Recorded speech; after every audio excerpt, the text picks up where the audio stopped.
que estemos ahora a tope con Moisés, que además le voy a presentar yo, aprovecho la coyuntura, porque nos conocemos desde hace un montón de años, o sea que digamos que los proyectos en común han comenzado hace relativamente poco. Moisés y yo nos conocimos en el Centro Ilicitano de Parapsicología, que además es una asociación, está aquí presente. Gema, ¿dónde estás? Levanta la mano. Bien, ahí está. Allí tenemos a Gema del Centro Ilicitano de Parapsicología. Digamos que Moisés y yo nos conocimos gracias a esa entidad, y Moisés es un apasionado de la historia de la ciudad como yo. Entonces, tanta pasión que le ponemos a las cosas, al final, como digo siempre, esto no es competencia, esto es compartir. Y yo lo comparto todo. Entonces, con Moisés hemos iniciado proyectos tales como la Leche de Leyenda, que es una ruta cultural que hemos puesto en común, los misterios de la Torre de la Calahorra, otra ruta en común, una ruta histórica además, basada en temática masónica, muy curiosa. La última la hicimos con un mandil masón en toda regla, que de eso hay pruebas y no puedo prometer. Y efectivamente, bueno, pues otro proyecto fue el ciclo de charlas El Che Misterioso, donde él también estuvo de ponente y hizo una primera parte de lo que esta tarde vamos a ver. Esa primera parte introductoria de esa terapia regresiva y de esa reencarnación. De hecho, justo esta tarde la idea es darle continuidad a esa terapia regresiva y a esa reencarnación con una serie de evidencias. Así que no me den nada más, le dejo el micro a Moisés, que seguro os va a encantar todo lo que os va a contar.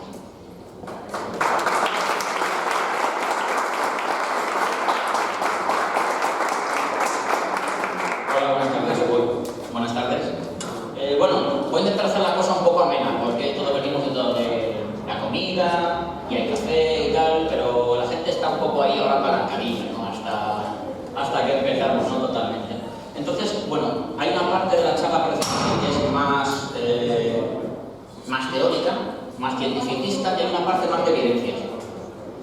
Pensaba que Susana estaba preguntando en algo ya, y no que estaba levantando la mano.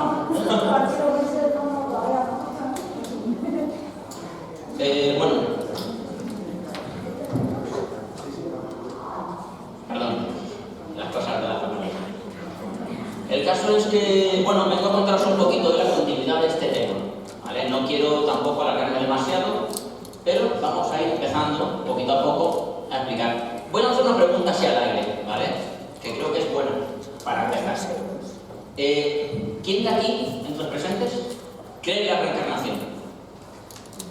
Muy bien. Hay otros que no creéis, lo sé también, ¿vale? Francis no cree. Que lo sé también, ¿vale? Otros tienen dudas. Solo hay gente que lo pone en dudas y otra gente que lo deja en una especie de limbo, ¿no?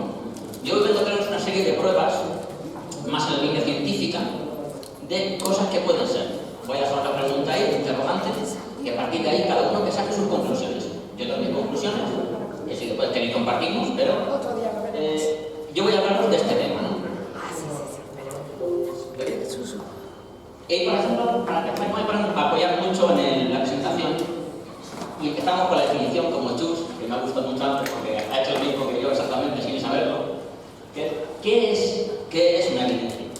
Entonces vemos que es el conjunto disponible de hechos o de información que indica si una creencia o proposición es verdadera o no. Ojo, conjunto disponible de hechos o de información, ¿vale? Tenemos hechos, tenemos información. La tenemos. Que indica si una creencia o proposición es válida. Yo lo dejo ahí. Es una evidencia, transcripción de eso. Entonces, voy a intentar demostrarlo, aunque es muy complicado. Muy complejo porque las evidencias no puede haber empirismo. Nunca. No soy conocido la postura empirista, ¿vale? Una postura en la cual se puede comprobar una cosa con métodos señales. Incluso fijáis aquí que existen datos difíciles de falsar. No sé cuándo dice el término falsedad, que no es falsedad, sino falsar. En la teoría del cientificista, el falsar es cuando una teoría no puede ser revocada. Tú no puedes decir una teoría, por ejemplo, el sol saldrá mañana o no saldrá mañana. Eso no se puede nadie equivocar. O una o la otra, pero tú no puedes decir las dos. Tiene que ser algo que se puede ir en contra. Entonces es una teoría en la cual ahora mismo es válida, pero a lo mejor dentro de X años tengo una evidencia que es más compleja y esa evidencia me lleva a pensar de otra forma. Pero para ahora a mí esto es lo que me vale y yo lo comparto. ¿Vale? ¿Se escucha bien por el fondo? Sí, bueno. Lo siento, es que no hay más, ¿vale? Bueno, el tema que quiero contaros un poquito, hay más reencarnacionistas de lo que creéis, muchos más. A lo largo de la historia de Occidente, en Oriente no vemos, porque eso son todos, toda esa gente, todos esos, han contado sus experiencias con otras vidas, ¿vale? Toda esa gente. Y son bastantes más, os he puesto algunos de los más importantes. Por ejemplo, Pitágoras, que sabéis que es una escuela también, una persona, recordaba 8 de sus vidas pasadas. Él lo decía, lo dice en sus escritos. ¿Vale? Platón habla no solo de la metempsicosis, la transmigración de almas en la República, sino también del mito de Ed, que no sé si lo conocéis. El mito de Ed es la primera evidencia escrita de una experiencia cercana a la muerte, del soldado Ed, que murió y volvió y despertó en la fila funeraria. Es una historia muy interesante. Yo creo que la puse en principio, pero creo que era un poco pesada y la he quitado, pero si queréis hablamos de ella después. Otros, Giordano Bruno, sabéis que también creía en la reencarnación. Pues Hegel, Mary Shelley, que se inspiró un poco en esas teorías para hablar de Frankenstein, el nuevo Prometeo, ¿vale? El eterno Prometeo, el retorno de la carne a la vida, en cierto modo. Napoleón en sí mismo afirmaba ser Carlomagno, también un poco megalomaníaco, pero bueno. Carl Jung, por ejemplo, Carl Jung, inconsciente colectivo, no sé si habéis oído hablar de este señor, algunos sí, supongo. Carl Jung decía que él tenía recuerdos de ser haber vivido en el siglo XVIII, él lo recordaba, lo decía abiertamente. Carl Jung es muy reputado después, ¿vale? Otros tantos, Patton, Shirley MacLaine. Patton pasó el caso curioso que estando en la campaña en Europa, pasó por sitios y decía, aquí estaba el campamento cartaginés, aquí estaban las tiendas de los romanos, aquí estaba tal. Fue señalando a sitios a sus oficiales. Él lo decía abiertamente, Patton, General Patton, en la Segunda Guerra Mundial, ¿vale? Decía que es como si se soplaran al oído. Al oído le soplaban la información. Y él fue por el campo diciendo, aquí estaba esta tienda, aquí estaba tal, aquí estaba la línea de frente, aquí tiene la posición defensiva, y eso sin haber estado nunca allí, supuestamente. Es decir, aquí estamos ya viendo gente que está hablando de lo que pasó, de lo que vivió, de que eran otras personas, y lo creían firmemente, absolutamente y firmemente, ¿vale? Quiero decir que esto no es algo, por decirlo así, una opinión peregrina de alguien o una idea que ha venido desde Asia. Simplemente hay gente que ha creído firmemente en esto y ha tenido pruebas de que eso es así, ¿vale? Entonces, toda esa gente que merece cierto respeto, por lo menos que se escuchen, pues os los traigo aquí y otros más casos que os podría contar. Solamente os traigo unos poquitos, una pequeña pincelada, ¿vale? Vamos al tío ya que es la hostia. Perdón, pero es así, ¿vale? Ian Stevenson es un psicólogo muy famoso, americano. En el año 75 publicó un libro que se llama 20 casos de reencarnación. ¿Vale? Ian Stevenson recopila un total de 3.000 casos. Un número significativo para darte cuenta de que el fenómeno, por lo menos, es real. No estoy hablando de 3.000 casos en plan de coges al niño y le preguntas una cosa, yo recuerdo, no.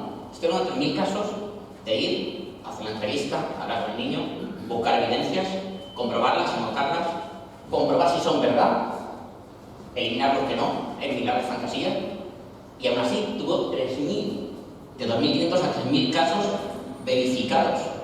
Un número bastante importante como para decir, bueno, esto es la opinión del niño o la imaginación, ¿no? De hecho, voy a hablaros un poco de eso justamente. Es qué parte puede ser imaginación y qué parte puede ser realidad. Es un poco lo que quiere deciros ahí. Quiere llegar a este tema, ¿vale? En Europa se habla muy poco de este tema porque es una cuestión cultural, realmente. En Asia es una cosa muy normal, totalmente real. O sea, allí te mueres y renaces, eso es lo normal para ellos. Dentro del hinduismo, budismo, es lo normal, tú mueres y renaces. Esta es la rueda del samsara, ya sabéis. Mueres, vives, haces tu karma, renaces, hasta que limpias tu karma y entras en el ciclo samsárico y al final puedes romper y llegar a nirvana. Eso dicen ellos. Nosotros en Europa no. En Europa, en Occidente, no se habla de este tema. No se habla de este tema no por nada, sino porque no se ve. Hasta hace muchos años no se ve. No se ve. La gente que he puesto en la primera transparencia, los segundos, estos señores, tenían información, y esa información muchas veces era propia y otras veces era de Asia. Esta gente, por ejemplo, Hegel, se sabe que leyó mucho acerca de todo el ciclo budista, hinduista. Entonces hay una influencia, ¿vale? Y otros no. Otros no. Platón y demás, no. Incluso a lo mejor quizá usted tenía información de la ruta de las caravanas, no se sabe, ¿no? No está clara la cosa. ¿Qué pasa? Esto también nos lleva a otro problema. En Europa no se habla y no se conoce porque también en Europa, cuando vemos a un niño que dice yo viví otra vida, dicen, bueno, pues muy bien, ¿no? Ni se hace caso. Es como, es una opinión de un niño y dice, bueno, esto no vale para nada, ¿no? Y se pasa al tema, ¿vale? Así que es normal que haya menos casos en Europa que en Asia. Muchísimo más. Carl Sagan, que es una vez que estoy hablando con Pedro, Carl Sagan Carl Sagan fue investigador de fenómenos, aunque era un gran difusor de la ciencia. Una de las cosas que habla es que niños pequeños en ocasiones reportan detalles de sus vidas previas, que al ser revisados prueban ser precisos y los cuales no podrían haberse coincidido por otro medio que la reencarnación. No cree en la reencarnación. Carl Sagan no cree en la reencarnación, pero dice que es necesario estudiarla. Él dice, bueno, yo esto no lo creo, pero creo que es importante que se conozca. Creo que es vital que se conozca, es interesante. Y era un hombre de los más cientificistas, un gran divulgador de la ciencia. ¿Vale? ¿Seguimos? Vale. Voy a hablaros un poquito, y aquí vamos a entrar ya en harinas importantes, de cuáles son las características de los niños que reencarnan. Porque hay una serie de cosas, una serie de cualidades de esos niños que pasan una y otra vez, se repiten, ¿vale? La información. Se repiten porque es lo más. No es siempre así, pero son las cosas más comunes que pasan. Por ejemplo, que esos niños empiezan a hablar de la reencarnación entre los 2 y los 5 años, que a los 5 años empiezan a olvidar esa información, ¿vale? Que son niños sensibles, más sensibles. Muchas veces algunos dicen que son niños índigo, que seguro que habéis oído hablar del tema, del fenómeno del niño índigo, que recuerda parte de su vida. No todos, esto es importante, no todos. Que conserva rasgos de su personalidad. ¿Cómo puede ser que un niño pequeño tenga ese rasgo tan marcado, a lo mejor hacia su ira, o hacia su odio, o hacia el amor al prójimo? Porque un niño tan pequeño a lo mejor tiene unos rasgos de personalidad tan sumamente marcados. Es complicado. Hay veces que los rasgos se guardan de una personalidad a otra. ¿Vale? Marcas inexplicables. Niños nacen con marcas en el cuerpo donde supuestamente tuvieron una lesión en otra vida. Y el tema después es que coinciden. Una marca en un ojo, ese niño dice que lo mataron en tal sitio y después resulta que a la persona que mataron le clavaron un pico en el ojo o se pegó un golpe. Marcas en las piernas, marcas en el estómago, marcas con forma de quemadura, inexplicables. Eso está más que comprobado, que eso es así. Esos niños, hay niños que venían con esas marcas y a saber por qué son. No son unas marcas naturales, hay marcas también que pueden ser a lo mejor heredadas, pero otras no, otras son difíciles de saber. Aficiones o maestría en campos ajenos a ellos. ¿Habéis escuchado la expresión de hijos mancos? O sea, de padres mancos, hijos bailarines. ¿Vale? Es una expresión muy típica, pero es cierto que los niños en sí mismos muchas veces desarrollan una serie de cualidades casi ajenas a ellos, muy ajenas a ellos. ¿Vale? Esto que estoy diciendo no es nada tan raro. Es una cosa más normal de lo que la gente se cree. O sea, ¿por qué un niño de repente con 4 años, por ejemplo un Mozart, ¿no? Que con 4 años sabía componer piano? ¿Por qué? ¿No? Directamente un niño, ¿por qué? Estoy hablando de componer. Mozart escribió, me parece, su primera sinfonía con 5 años. Era un genio absoluto. O es un genio absoluto, o le viene la información de más atrás. ¿Vale? Una de las dos. Nunca se podrá saber, ¿no? No podemos comprobarlo empíricamente, no se puede saber. ¿Vale? Otro ejemplo común que suele pasar es que quieren volver al sitio donde vivieron. Quieren volver a ese sitio. Tienen necesidad ese niño de volver al sitio donde pasó, como para cerrar un capítulo de su vida. Ese niño, especialmente las que han tenido muerte traumática, quiere volver otra vez a ese sitio, quiere concluir como cerrar el ciclo. Eso es una cosa, un hecho que suele pasar una y otra vez también. Es común. Ese niño que dice, yo quiero ir a tal sitio, y claro, los padres dicen, pero ¿cómo vas a ir a Europa? ¿Cómo vas a ir a América? ¿No? ¿O cómo vas a ir a este país que, por mi imaginación tuya? Pues el tema que no, que los niños no se hablan aquí de este tema en Europa. En Asia, por ejemplo, sí se habla más de este tema, mucho más. ¿Vale? Traumas psicológicos. ¿Cómo puede ser que un niño de 5 años tenga un trauma psicológico? ¿Qué ha causado en un niño de 4 años, de 3 años, un trauma psicológico? Una explicación es esa vida anterior. Esa persona que ha tenido un trauma por una cosa, por un motivo quizás, lo ha desarrollado y lo ha arrastrado. Y muchas veces se curan con volver al sitio, con cerrar el capítulo. ¿Vale? Y se recuerda, como último, con mucha más frecuencia las muertes traumáticas. Esto es otro tema muy interesante. La gente que muere felizmente no recuerda su vida. La gente que muere con trauma, sí. Los niños que mueren asesinados quieren como que se sepa quién los mató. Quieren cerrar esa parte. Y esto es una cosa real. Incluso hay algún caso de algún asesinato que se ha cerrado por la evidencia de un niño reencarnado. Es decir, tú, este tío me mató. Y han empezado a investigar y han dicho, hostias, esto es real, ¿vale? Esto ha pasado. Pero vamos a seguir. Aquí ya entramos ya en lo profundo, ¿no?, de esta charla un poquito, hasta que entremos en la parte más dinámica. Yo voy a poner una serie de cosas, una serie de datos. Esa serie de datos van a ir de menos a más, o de más a menos, según se vea, ¿vale? De por qué puede ser y por qué no puede ser la reencarnación, ¿vale? Unas cosas que estamos a favor, unas cosas que explican por qué, ¿vale? Lo primero es el fraude. El niño, el paciente, engaña deliberadamente al terapeuta. ¿Por qué? Motivos económicos, motivos personales, motivos en el que sea. Fraude, es decir, es mentira. Es mentira. Esta es la parte más negativa, ¿vale?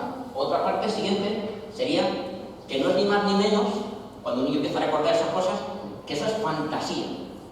Fantasía. Claro, es que el niño tiene mucha imaginación. En mi caso. ¿Vale? Tercera puntualización, criptoamnesia. ¿Qué es criptoamnesia? Una cuestión muy interesante. Yo cuento una evidencia, un dato, tú lo olvidas, en tu psique existe y tú la haces tuya. Es decir, tú has escuchado el dato, no sabes de dónde, pierdes el origen y crees que esa propia idea la has generado tú. Esto funciona a ratos, es decir, no funciona con todos, ¿vale? ¿Por qué? Porque un niño de 4 años es muy difícil que pueda hablar de criptoamnesia cuando jamás puede haber un niño de 4 años que la Primera Guerra Mundial, por ejemplo, fue en el frente del Este, ¿vale? Contra Francia. No puede saberlo, es muy difícil, o la batalla de Somme o algo más. Es muy complicado. Muy complicado que eso pase. Podría pasar con adultos. De hecho, explico algún caso de criptoamnesia con adultos, ¿vale? Aunque es complicado, ¿vale? Y explicaré por qué. Y aquí empezamos ya lo complicado, que es cuando la explicación del fenómeno es más compleja que la explicación racional del fenómeno. La explicación más sencilla es el niño reencarnado, y la explicación más rara podría ser que el niño lee la mente de alguien que tiene el recuerdo. Es decir, imaginaos un niño que dice, yo viví en esta vida, pero realmente él no lo sabe. Está leyendo la mente de una persona que sí lo sabe, él lo hace suyo, genera criptoamnesia, y por ese tema, ni más ni menos que te lo explican. Pero claro, esto estamos hablando de que un niño conoce el dato de una persona y lee su mente. Fijaos si es difícil, yo creo que es casi imposible. Pero bueno, seguimos, ¿vale? Retrocognición o precognición.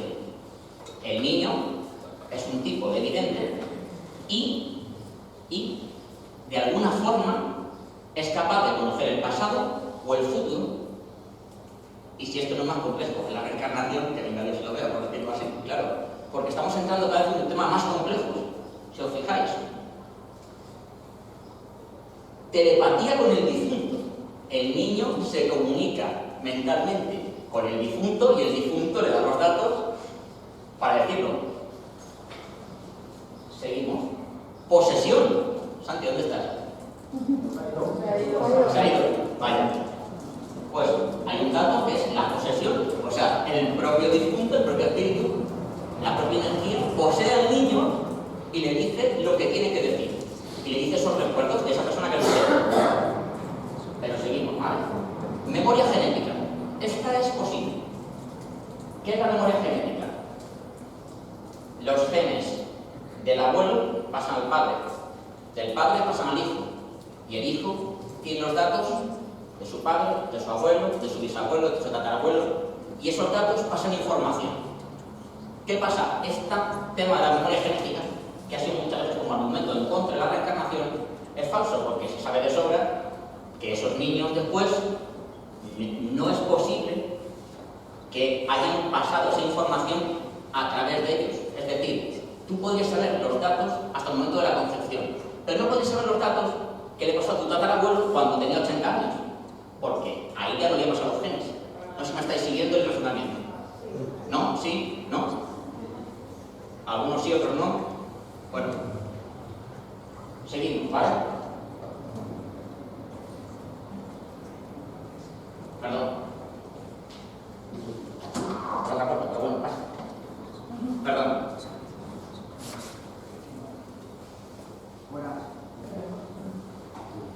La captación de registros acásicos, memoria ancestral, inconsciente colectivo, de algún modo, el niño, pásate por donde puedas, siéntate, ¿vale? El niño, de algún modo, capta ese inconsciente colectivo, esa información, ese efluyente, esa energía, y dice que ese dato es suyo. ¿Por qué no? Podría ser. Es muy complicado, pero podría ser. Y la reencarnación es lo que es lo que parece ser. El niño vive. Un decálogo completo de las causas de la reencarnación. Y ahora,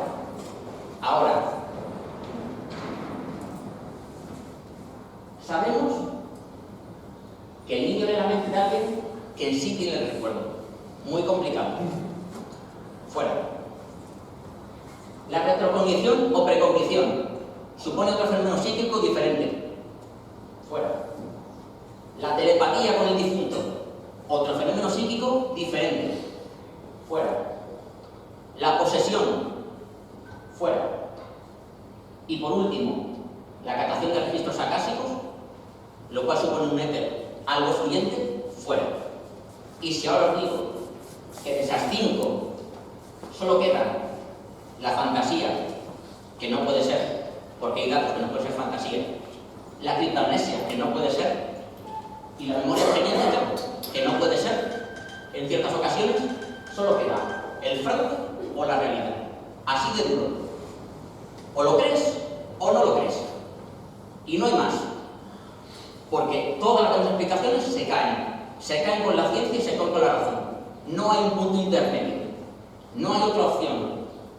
Hay otra opción, estas, pero son más complejas en sí mismo, por un motivo que explicaré ahora después, que es la navaja de Occam, que la propia reencarnación. ¿Vale? Seguimos. La navaja de Occam habla de que en igualdad de condiciones la explicación más simple es la más probable. Es decir, ¿por qué tengo que pensar que el niño está poseído, tiene precognición, tiene memoria de otro tiempo, cuando tenemos una explicación más sencilla como es? Tenemos un alma y el alma se reencarna en un cuerpo de otro.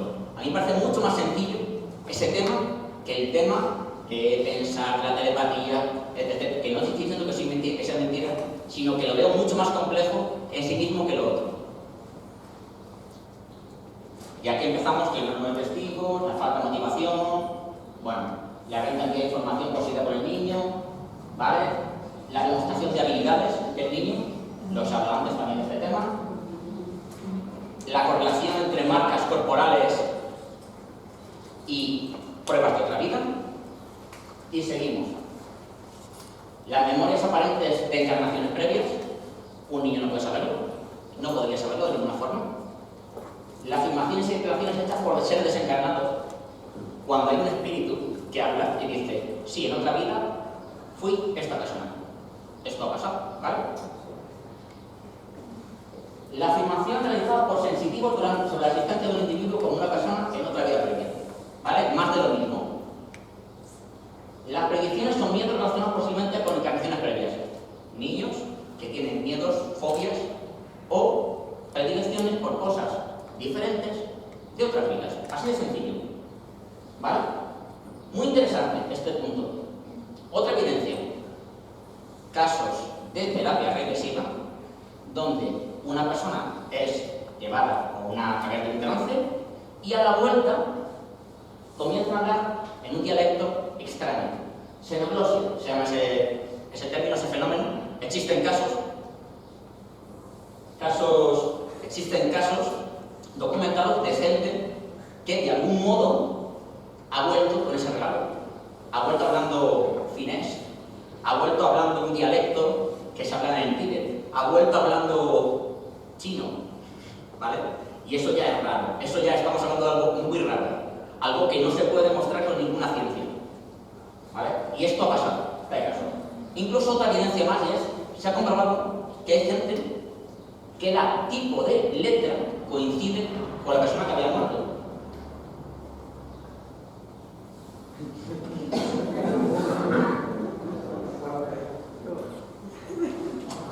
Es por otra puerta, pero pase. Por otra puerta. Sí, o no, pase. Bueno, perdón por el... Vale, seguimos, perdonadme, ¿vale? Un tema más antes de entrar ya en la parte más dinámica, que vamos bien de tiempo, creo yo. No todos son reencarnaciones. Ojo, un todo muy polémico. No todo es reencarnación. No todo que un niño recuerda, no todo lo que se ve en terapia, no todo tal, no todo es real. Hay cuestiones y datos muy difíciles. Hay cosas que no se pueden saber. Hay falsos recuerdos. Una gente...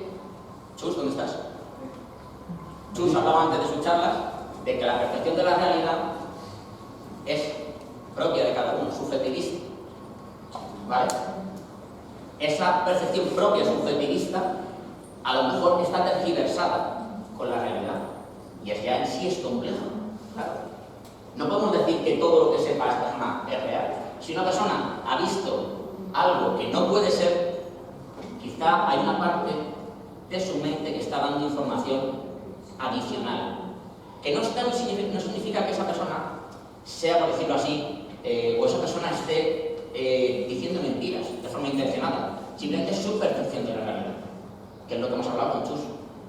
La percepción de la realidad es tan subjetiva.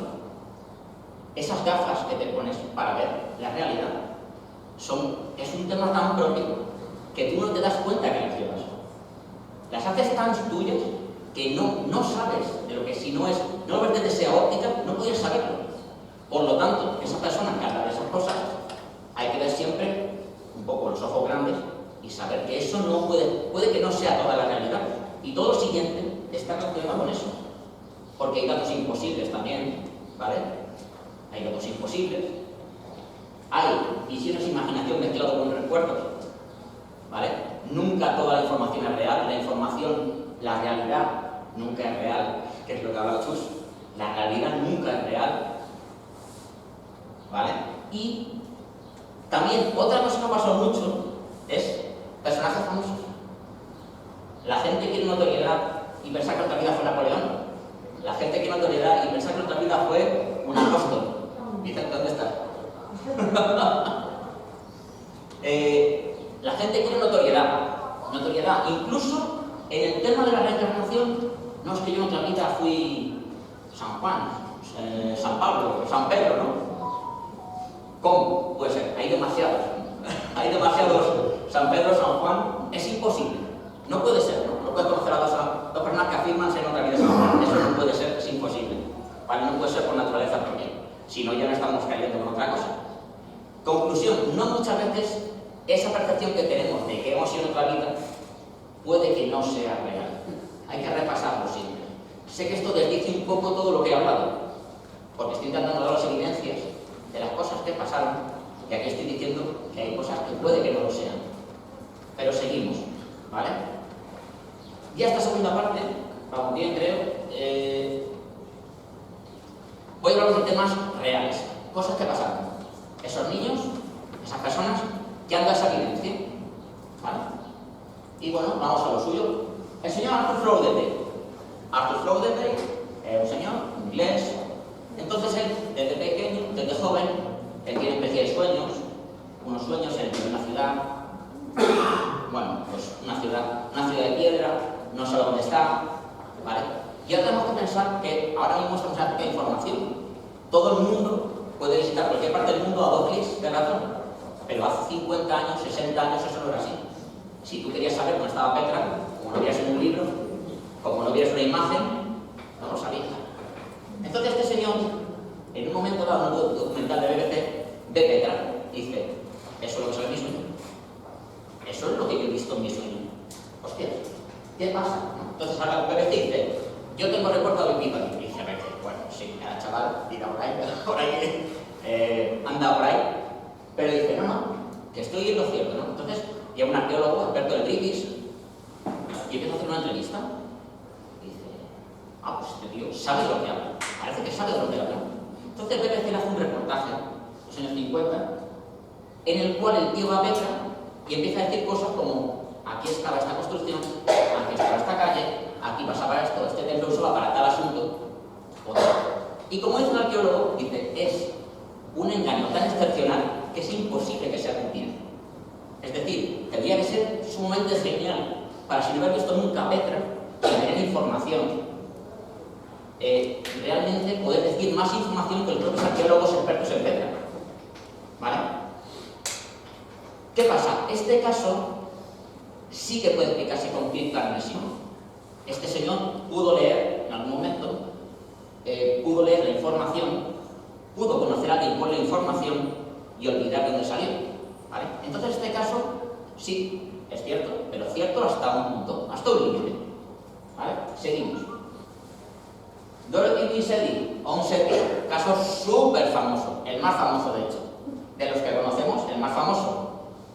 Onsetti, esta mujer, esta Dorothy Weiss, estaba a principios del siglo XX en Inglaterra y tiene un golpe mortal. Con 3 años se cae por las escaleras, la dan por muerta y se levanta diciendo que recuerda una civilización egipcia, que ella había vivido en Egipto. Claro, imaginaos en esa época post-victoriana, 1900, esa ebullición, Howard Carter en Inglaterra, todo el interés que había por Egipto. ¿Cómo se recibe esto? ¿Qué dice esta niña? ¿Vale? Entonces el caso es que se le da cierto pábulo y empieza a aprender un poco de cultura egipcia, hasta que llega un momento que ella es adulta ya y se va a Egipto. Pasan muchos años, sigue estudiando egiptología, se casa con un egipcio y finalmente, después de 20 años o 30 años, una pila de años, decide por fin entrar al templo de Seti I, al templo de Abidos.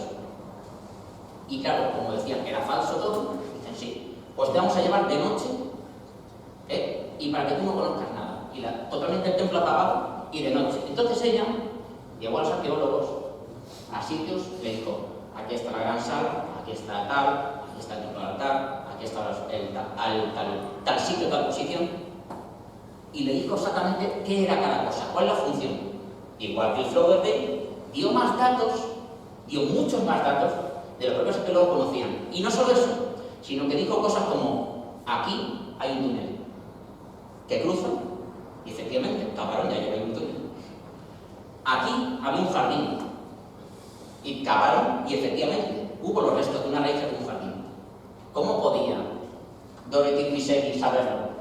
A esta señorita le pasaron muchas más cosas, como por ejemplo que llegó a tener una especie de fantasía con Seti. Decían que cuando estaba sola en el templo se veían unas luces salir, ¿vale? Unas extrañas luces, un tema súper apasionante. ¿Es un caso de reencarnación? No lo sabemos. Lo que sí que es seguro es que fue una de las mejores arqueólogas inglesas del siglo XX.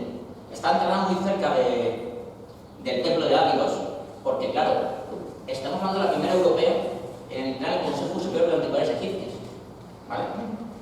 O sea, es una tía que, a pesar de que puede ser que a lo mejor fuera una loca este tema, que no estuviera bien de la cabeza, el tema es que es totalmente real, que era una experta en Egipto, muy experta.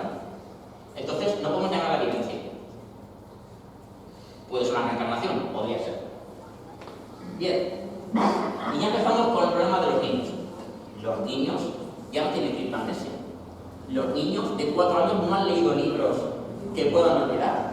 Los niños de 4 años ya no pueden decir, pueden decir que es una fantasía, podrían decirlo, pero cuando la fantasía coincide con la realidad hay algo. Los niños pequeños es la forma más clara, porque no hay un pensamiento de engañar, no hay un pensamiento de decir, oye, realmente quiero esto por notoriedad, ¿por qué no? No, esos niños no tienen ese pensamiento, ¿vale? Entonces, o lo crees o no lo crees, no hay más. Entonces, este niño, Edward Austrian, empieza con los problemas normales.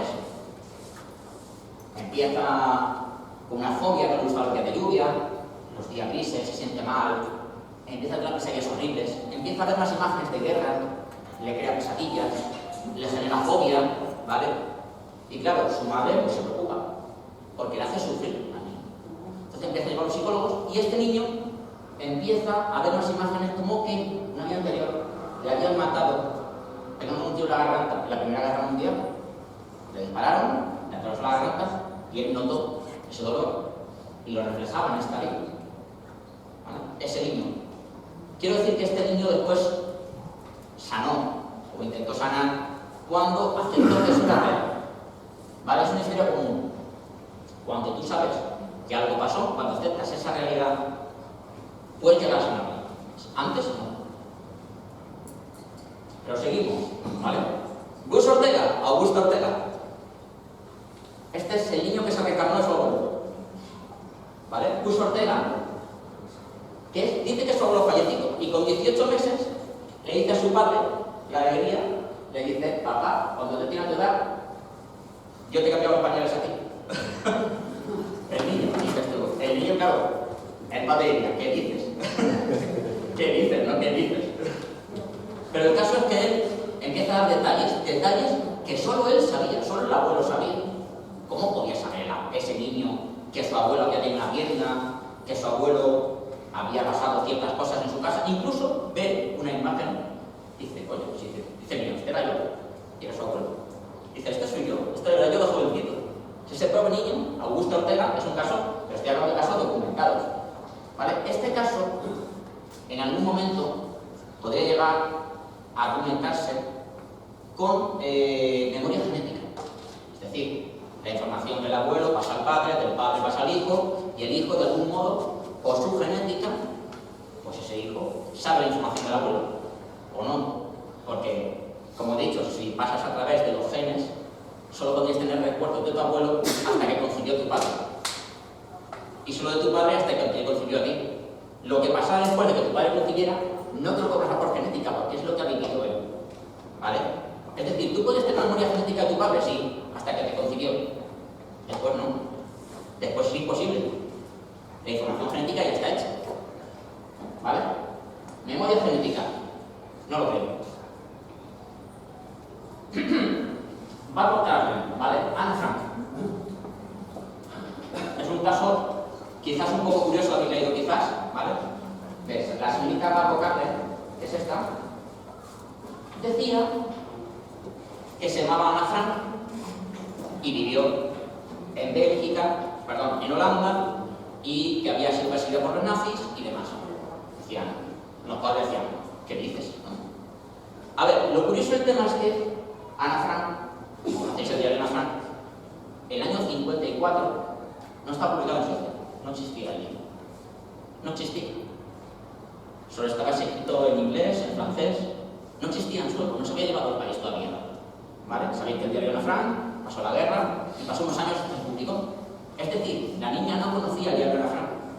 Después se hizo famoso, pero no lo conocía. Pero es más, Es más, esta niña, claro, era tan insistente que sus padres la llevan desde Suecia hasta Holanda y van a la casa de Ana Frank. Y entonces, cuando se bajan, la niña mira y dice: uy, esto está, conozco el sitio, pero está diferente que cuando yo vivía aquí. Dice: bueno, pero vamos. Y fueron andando a la parada. Dice: sí, está aquí al lado, la casa está aquí al lado. La niña con 5 años, guiando a los padres por Holanda, la primera vez que la pisaban, todo el mundo diciendo: esta calle sí me suena. Y se fue directa a la casa. Esa niña fue directa a la casa. Fue directa allá a la casa a ver qué había pasado y tal. Entonces empezó a dar datos. Aquí había unos cuadros, aquí había una pared, esta escalera la modificaron. Y la guía de la casa flipó porque...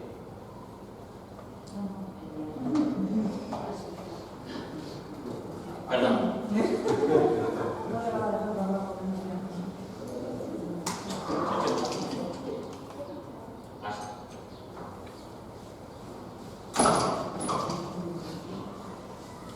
Perdón. El tema es que, claro, la guía de la casa flipaba mogollón, como diciendo: ¿cómo puede esta niña saber este dato? ¿Vale? Aquí podemos hablar de criptoamnesia, o podemos hablar quizás de que la memoria genética, o que tú puedes captar esa información. Podría ser. Ana Frank fue un fenómeno en su momento y sigue siendo un fenómeno, una cuestión cultural. Entonces quizás sí que pudo haber algo de la captación de ese dato por ese niño o por esa niña, ¿vale? Entonces, no es un dato que, una información que a mí me llega personalmente perfecta, ¿no? Que es un poco, está ahí, pero hay más, ¿vale? Gemelas Pollock, famosas, súper famosas. Estoy ya a punto de cerrar, perdóname. Las gemelas Pollock, lo que pasó con estas niñas es estas, ¿vale? Estas, John y Jacqueline, bueno, ellas están con sus padres, ¿vale?, en Inglaterra, y en un momento dado, un descuido, las hermanas, yendo a misa un domingo, son atrapadas por un coche las dos y las matan. ¿Vale? Una gran tragedia con ellas, todo horrible, pero al año la madre se vuelve a quedar embarazada de estas niñas, ¿vale? Esas gemelas Pollock. Y esas niñas empiezan a reconocer los datos de las hermanas. Esta era la muñeca tal que tenía yo, esta era mi casita de tal, esta era mi cocinita, nosotros vivíamos aquí, yo me llamaba de esta forma, ¿vale? Se les dio una segunda oportunidad a las gemelas Pollock. Volvieron a curar un trono. Tenían esas niñas después tuvieron un trono muy grande, con un trono muy grande con el tema de los coches. Era fobia, tenía fobia. Y es más, otro dato curioso, esas niñas tuvieron marcas donde había pasado el accidente a sus hermanas que no conocieron, ¿vale? Esas niñas tenían las mismas marcas en los mismos sitios, ¿vale? Aún así, después de esto, todavía me atrevo a decir que pudo ser cuestión de memoria genética, ¿vale? La información de los padres, otra vez transmitida a los hijos, en esta forma traumática, de una forma extraña, pero podría llegar a ser. No voy a entrar tampoco en ese tema, ¿vale? Pero vamos a más. Ryan House, Marty, que decía a los 4 años: creo que solía ser otra persona. Te imaginas que tu hijo te dice: creo que solía ser otra persona. Yo no me reconozco que está bien así con esto, ¿no? Este señor se dice que es que vivía en Hollywood, se ponía muy contento, se pone muy contento de conocer, se pone muy contento cuando ve toda la historia de Hollywood. Y entonces, en un libro de Hollywood, reconoce un fotograma y reconoce a este productor, que es Marty. Entonces, él empieza a hacer unos dibujos y dice: su padre es el viejo yo. Él habla del viejo yo. Dice: yo era ese. Y dice: bueno, Marty no es un actor conocido. Él fue un productor de cine de Hollywood de los años 30. Y bueno, efectivamente, este niño, después fue a su casa, este niño después ha hecho un hit de internet, porque él ha contado un poco su historia, la ha vivido de mil maneras, ¿vale? Y ha salido un montón de programas y tal, pero él poco a poco ha ido perdiendo esa memoria genética. aquí ya no estamos hablando de hipnoamnesia, no estamos hablando de memoria genética, estamos hablando de una persona que tiene que ver con otra persona, que conoce los recuerdos, pero no tiene ningún contacto con él. Es decir, parte A y parte B no tiene absolutamente nada que ver. Entonces ya estamos en el límite de lo que pudo ser. En el límite, ¿vale? Aquí ya no hay explicación más que la reencarnación o la falsa. No hay más.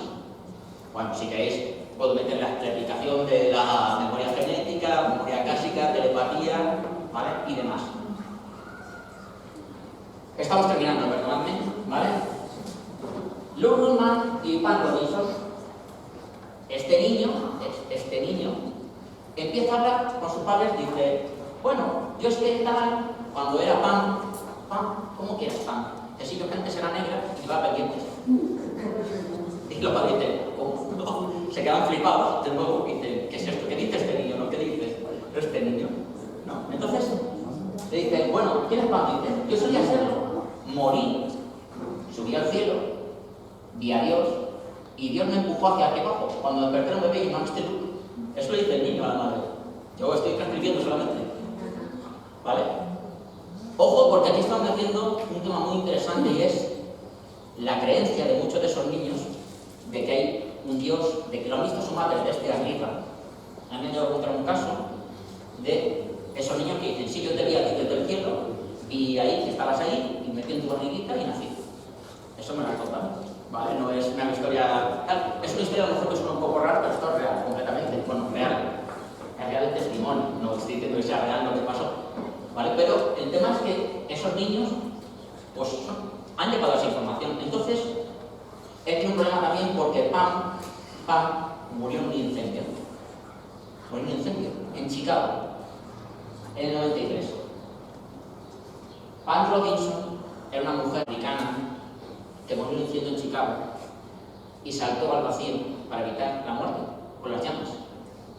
Entonces este niño, Luke, tenía cierto problema con las lumbres, tenía problemas con los fuegos y le daba mucho agobio el sistema.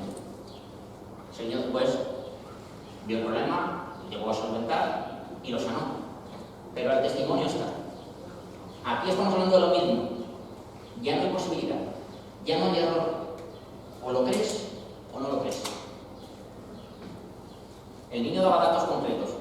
¿Cómo puede ese niño de 4 años de una parte de Estados Unidos conocer el tema de Pam Robinson en Chicago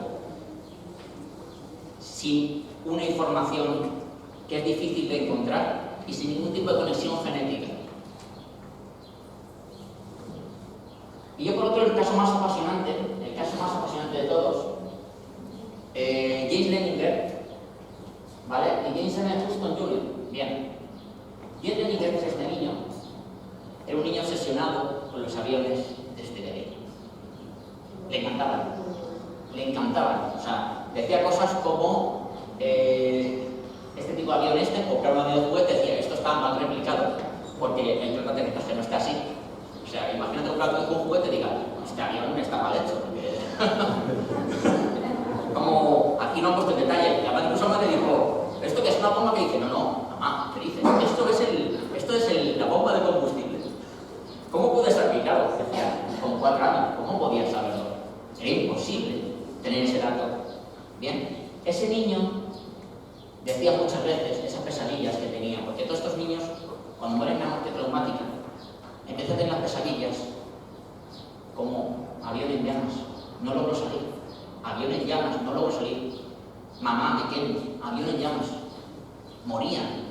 Y ellos sienten el dolor, ese sufrimiento en el sueño, porque esos niños, aparte de no se puede evidencia regresiva ni una terapia, estamos hablando de niños de 4 años. La única información que tienen son los sueños.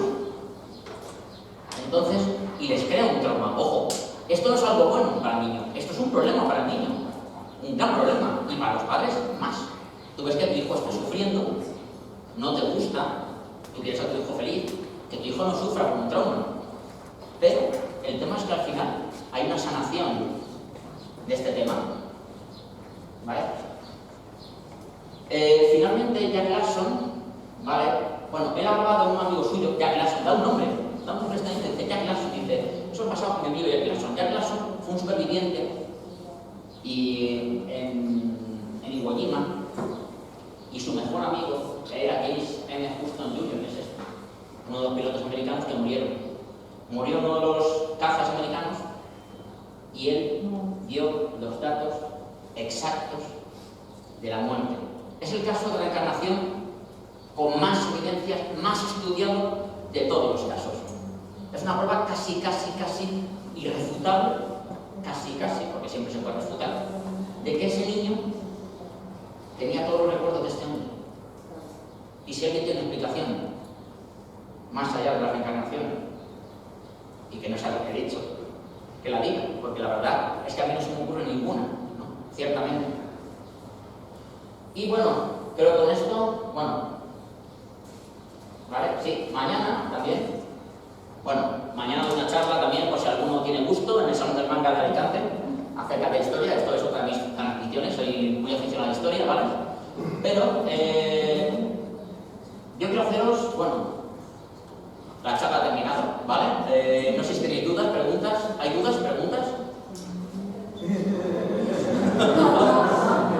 Sé que tienen dudas y preguntas, hijo mío. Chicago está en la costa oeste de Estados Unidos. ¿Vale? ¿Más preguntas por ahí había? Sí, por favor, si nos importa. Bueno, dímela. Que yo antes, pues yo veía el pasado. Yo antes, pues yo recuerdo que yo era militar y ahora mismo. Habla confianza. Pero darle el micrófono porque no se le oye. Espera. ¿Pero te importa? ¿O Francis o...? O que venga para acá.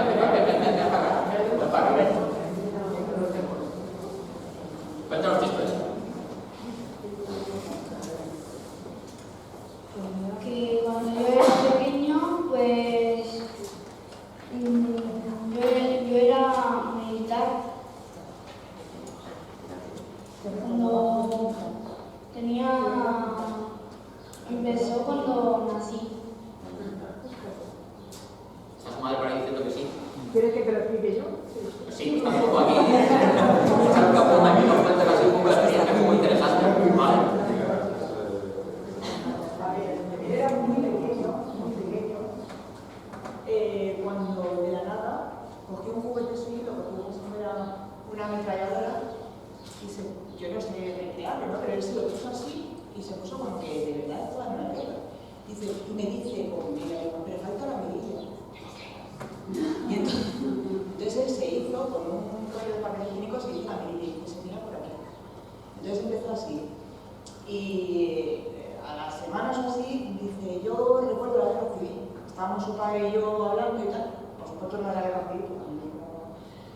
Y entonces él dijo, yo recuerdo la guerra civil. Digo, ¿y qué sabes tú de eso? Y dice, pues éramos los rojos contra los azules. Y los rojos, y me describió lo que hacían los rojos. Él no sabe qué era el rojo ni qué era el azul. Me escribió lo que hacían los rojos y me escribió lo que hacían los azules con pleno detalle. Y bueno, todos lo sabemos.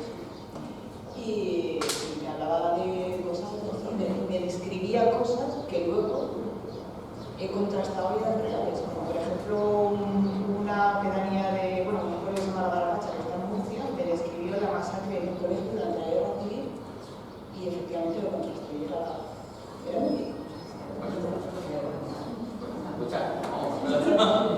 Bueno,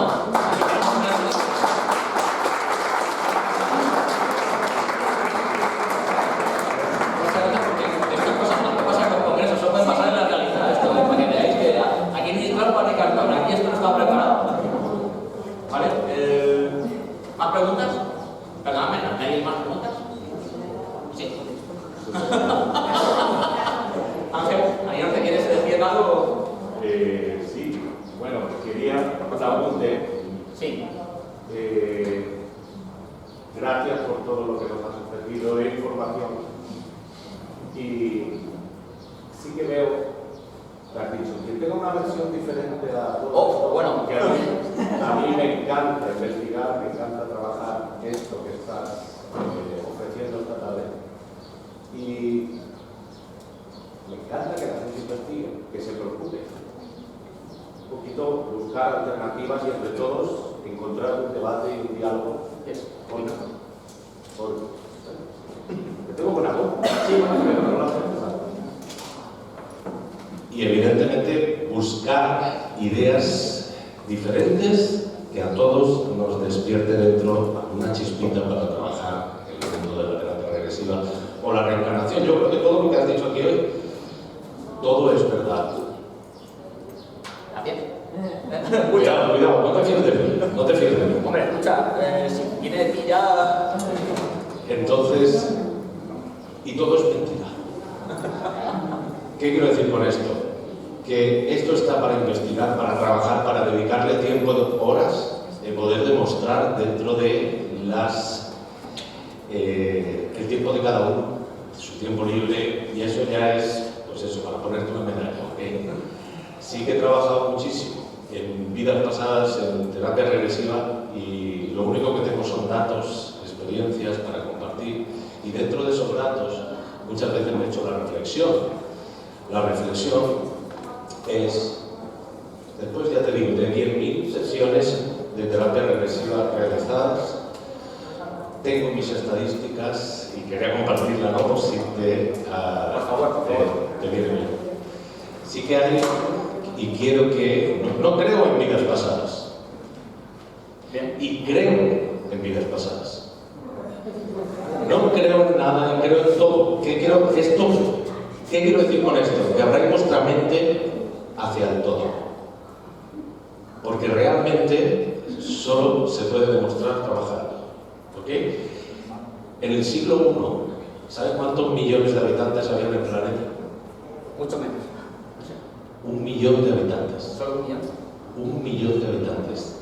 A día de hoy somos 8.500 millones de habitantes en el planeta. Si todos tenemos una vida pasada, aquí me faltan cuerpos. Es una gran cuestión esa. Es simplemente para reflexionar y para abrir una puerta nueva a la regresión a vidas pasadas. No solo ocurre en la Tierra. O sea, la reencarnación no solo ocurre en la Tierra. Ese melón no te lo miro todavía. Ese melón no te lo miro todavía. Te lo digo por estas experiencias recogidas a través de casos de reencarnaciones en otros lugares que no son la Tierra.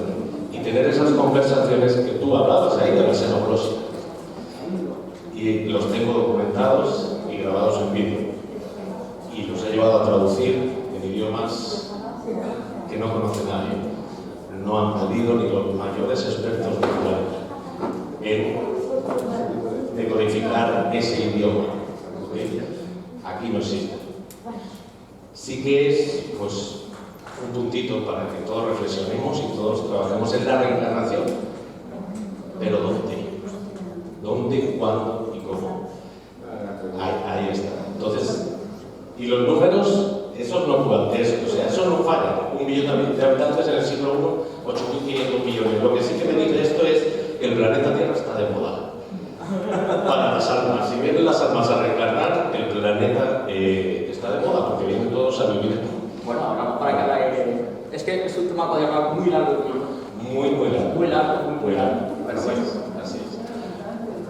Dime. pasamos. Pues eso. Quiero recordar una cosilla. He dicho los cuerpos los rodean, pero es una visión muy matemática del tema. Porque ¿quién te dice a ti si todo es verdad y todo es mentira?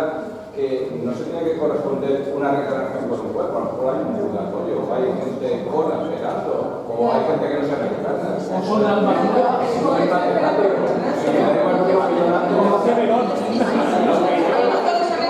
¿Cuál es el almacén de almas? Lo que yo he pedido para que tú des esa opinión y nos hagas reflexionar. En el año 1 había 1 millón, pero hubo un momento que solo había 1, o 2, o 3. Entonces son almas nuevas. Algo crea algo.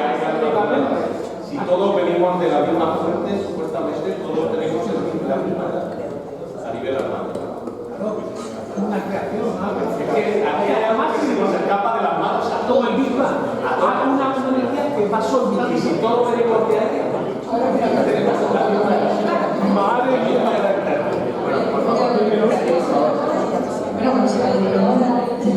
Sí, a veces Hola, primero enhorabuena por tu ponencia, me ha gustado mucho.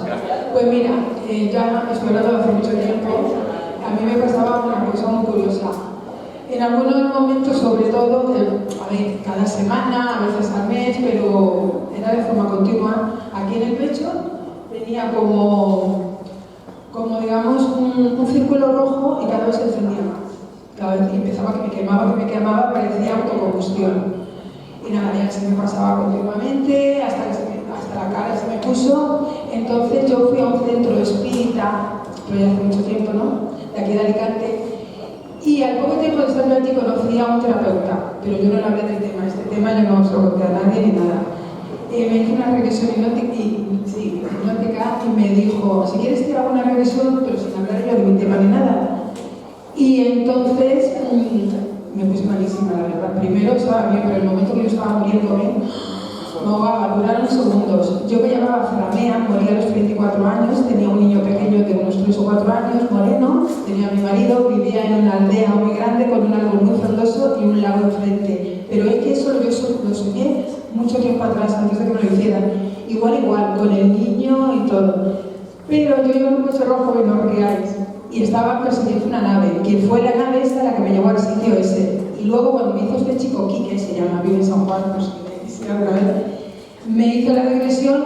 Cuando yo iba a abrir los ojos no podía. Yo me acuerdo de todo perfectamente. Además, que lo estaba viviendo porque era así, era real. Me vi en unas pirámides, después de eso pasé a otra cosa. En unas pirámides y había como humo, así pero blanquecino, y naves suspendidas en el aire. Pero así no se movían, estaban estáticas. Y ya entonces pude abrir los ojos. O sea, estaba así sin poder abrirlo, pero ya cuando pasó eso, o sea que tiene relación, porque fueron los que me llevaron a esta vida anterior. Y entonces ni siquiera recordé, y es verdad, ¿eh? No, bien. No, es verdad, lo recuerdo igual que lo que hizo antes de venir. Igual. Bueno, eso, gracias por compartir tu recuerdo. Y desde ese momento ya no volvió, esto ya me desapareció. Y de esto fue en el 2012. O sea, que ha sido una de las terapias que te ha ido a sanar. Una vez que ya lo supe, realmente ya me desapareció la consecuencia. Bueno, entonces está bien, bastante bien. ¿Vale? Yo creo que todo lo que ayuda a sanar al paciente es positivo, ¿no? Yo lo veo así, por lo menos. No importa la forma. Lo importante es, ni más ni menos, que la gente sane. Vale, por aquí tengo una pregunta más, perdona. Sí. Enhorabuena por la ponencia. Estoy disfrutando mucho. Bueno, yo veo parte de mi experiencia me motiva porque de parte materna, cuando mi abuela falleció, yo no sabía que le gustaba tanto la parapsicología. Ella era medium y no tenía conocimiento. Entonces, mi abuela era de las personas que sabía quiénes se habían reencarnado en la familia. Antes de nacer yo, le dijo a mi madre que iba a nacer una niña y que ella había tenido esa hija en esa misma vida. Ella había tenido un aborto, estaba lavando antiguamente en este tipo de lavabos que había manuales, hizo un esfuerzo y dice que eso era una niña que iba a nacer. Entonces, cuando en el 67 fui a nacer yo, ella le dijo, no te preocupes, va a nacer una niña, y esa niña podía haber sido hija mía. Ella decía que su nieta, Milagros, había sido su madre. Decía que de su nieto José había sido su padre. Y bueno, no sé si es que me ha quedado por algo de herencia de ella. Ella ahora está reencarnada, lo siento, no en la familia, son 2 hermanos, mi abuelo y mi abuela, son 2 niños de 6 años. Eso de parte paterna. Sé que de parte materna, no es que no puedo explicaros porque mi tío Vicente murió y está reencarnado en su nieta Marina. No lo sé, pues no sé si es algo de tradición o viene de antes. No es algo que yo me haya dedicado a simplemente es algo, una intuición que me viene y seguís. ¿Por qué digo, por ejemplo, que mi tío, por ejemplo, decía a mí, yo sé que la reencarnación de mi tío está en una prima que ahora tiene 15 años, se llama Marina, porque incluso hasta su mujer se dio cuenta de que la niña tenía maneras que hacía mi tío cuando era pequeñito. Maneras de ponerse las manos cuando se ponía a mirar a lo mejor el balcar, que eso no lo hace la niña, lo hacen los niños antiguos, que ponían las manos así, como los bebecicos, detrás de la espalda a mirar. Y de eso lo hacía tu tío. Y mi tía mismo también le dio la sensación de, le dije, tía, es el alma. El tío es el tío, ahora es tu nieta. Lo que pasa es que es un alma que el tío está arriba, ha bajado otra vez, ha habido una parte que se ha quedado arriba, que sigue siendo tu marido, ¿me entiendes? Y la otra parte es lo que yo siento, ha bajado y ahora es otra vida, otro vestido, otra manera de aprender. Y bueno, no te lo hago, pero es lo que yo siento y lo que se me ha quedado, no sé si os parece. Muchas gracias por el testimonio.